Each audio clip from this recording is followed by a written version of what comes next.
दोस्तों, आज का मेरा ये जो वीडियो है आपको थ्री इडियट के साइलेंसर की बार बार याद दिलाएगा। सो इस वीडियो के अंत तक हमारे साथ बने रहिए। सुना था कि विद्वान जो हैं वो अपने विचार प्रकट करते हैं। हम जैसे लोग जो हैं उनके विचारों पर चर्चा करते हैं और एक निष्कर्ष पर पहुंचते हैं, और जो अज्ञानी हैं वो उनके विचारों पे झगड़ा और हो हल्ला। हमेशा खामियाजा जो है सबसे ज़्यादा उन्हीं को भी भुगतना पड़ता है। अब जो है हम अपने इंटेलेक्चुअल जो हैं, जो एसी में बैठ करके और थ्री इडियट के साइलेंसर की तरह बीच बीच में अपना जो है विचार प्रकट कर दे रहे हैं नीचे से, तो जी में तो ऐसा आ रहा है कि उनके उन विचारों को जो कि नीचे से दिया गया है पुड़िया बनाएं और उनके पिछवाड़े में ऐसा ठूंस दें कि न पादते निकले न हगते। अब जानिए कैसे।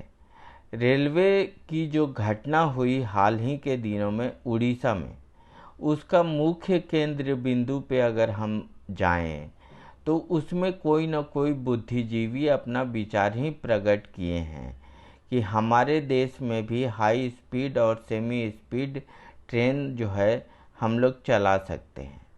बुजुर्ग कहकर गए हैं कि आगे भाई दीवार खड़ा कीजिए, उसके बाद छत बनाइए। यहाँ दीवार का तो पता नहीं है, पर छत बनाने के लिए जो है बुद्धिजीवी अपना विचार प्रकट करके और फिर कोने में खड़े हो गए तमाशा देखने।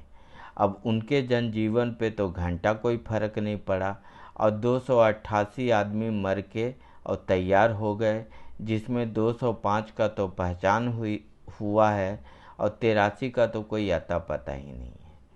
अब उनकी आत्मा उनको कितना गाली दे रही होगी, फिर भी उनके ऊपर तो रत्ती भर फर्क नहीं पड़ रहा है और न पड़ने वाला है। जब भी अगर कहीं जांच और ये होता है तो उनके घर से करोड़ों का पैसा निकल रहा है और बाहर बैठ के ज्ञान दे रहे हैं कि देश में बहुत भ्रष्टाचार है। अब करोड़ों का नोट तो इतना निकल रहा है कि नोट गिनने वाला मशीन, आदमी तो छोड़ दीजिए, मशीन जो है वो गर्म हो के बंद हो जा रहा है। अब चर्चा करते हैं डिरेलमेंट की घटना के ऊपर।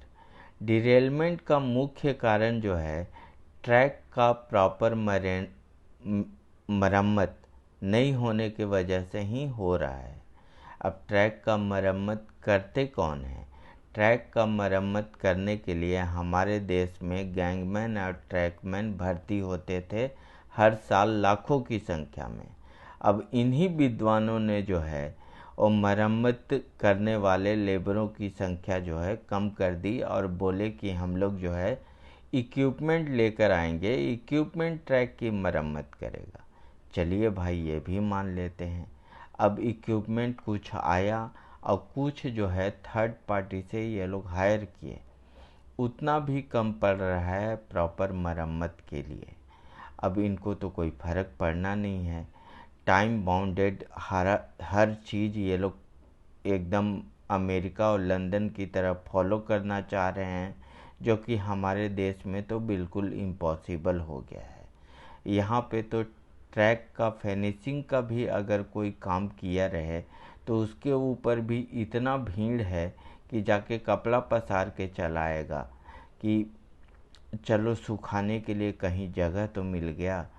अब आप देखिए कि ऐसे देश में हाई स्पीड और सेमी स्पीड ट्रेन चलाने के लिए जो व्यवस्था होना चाहिए, पहले वो व्यवस्था है क्या?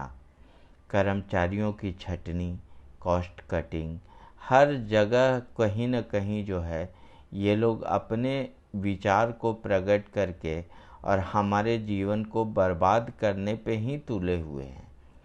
अब कर्मचारी जो है सारे के सारे अंडर प्रेशर काम कर रहे हैं। ट्रेन उनको टाइम पे चलाना है, ट्रेन का स्पीड भी मेंटेन रखना है, मरम्मत भी नहीं करना है। तो उड़ीसा जैसी घटनाएं होती थी, होती हैं और होती रहेंगी। पिछले कुछ वर्षों में एक ऐसी ही घटना और घटी। किसी बुद्धिजीवी ने अपने विचार प्रकट कर दिए कि हम लोग भी जो है मानव रहित मेट्रो चलाएंगे। नतीजा यह हुआ कि मेट्रो तो मानव रहित चली और दीवार तोड़ करके दीवार के बाहर आ गई, स्टेशन के बाहर बोल सकते हैं। अब इससे हमको सीख लेना था, पर सीख तो घंटा किसी को लेना नहीं है। बीच में यह नया सेमी स्पीड और हाई स्पीड ट्रेन का शगुफा छोड़ के और ये रायता फैला के बैठ गए। दूसरी घटना जो है वो कोविड के टाइम माइग्रेंट लेबर के विस्थापन की घटना। सबको देखा और सुना हुआ आपके नज़र में है। अब देख लीजिए, जहाँ कोरोना का नाम भी नहीं पहुँचा था वहाँ कोरोना पहुँच गया और क्या त्रासदी फैली पूरे देश के अंदर, वो किसी से छिपा हुआ नहीं है। नदी में तैरता लाश, कुत्ता को खाता हुआ लाश, सारा तमाशा हम लोग देख चुके हैं। उसके बाद भी हम लोग क्या सीखे? तो जीरो। उसी तरह चर्चा करते हैं।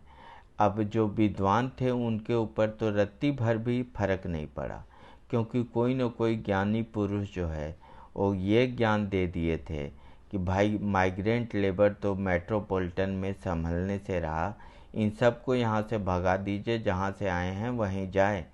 ट्रेन और बस का इंतज़ाम भी प्रॉपर नहीं हुआ, उसका खामियाजा तो जो है वो सारी दुनिया देख ली और हम लोग तो झेल चुके, तो हम लोग को तो भली भांति इसका अनुभव है और देख चुके हैं।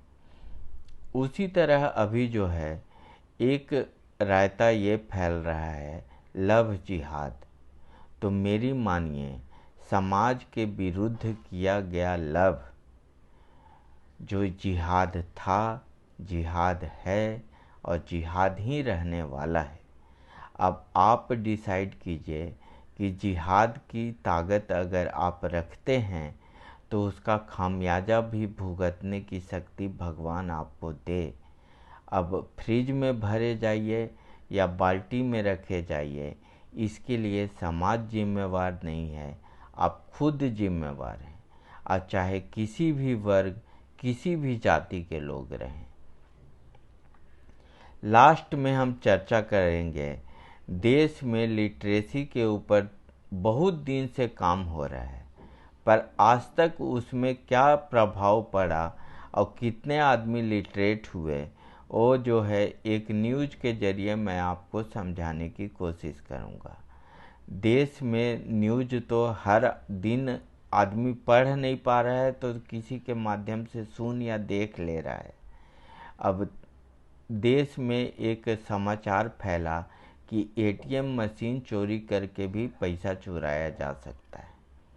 कुछ कलाकार इसमें सक्सेस हो गए। इसी बीच 4 कलाकार जो है पकड़े गए और जेल में हैं। उन बेचारों को जो है एटीएम मशीन और पासबुक एंट्री करने वाले मशीन में अंतर का पता चला नहीं और एटीएम मशीन की जगह पासबुक एंट्री करने वाले मशीन को उठाकर लेकर आ गए। चोरी तो चोरी है, जेल में भुगत रहे हैं। अब भी जेल में भी बैठ के अगर ABCD पढ़ लें तो उनका जीवन सफल हो जाए। आपको मेरा ये वीडियो कैसा लगा ज़रूर बताइए, और ताकि मैं अगला कुछ वीडियो जो है इसी प्रकार बनाने की कोशिश करूँगा। धन्यवाद।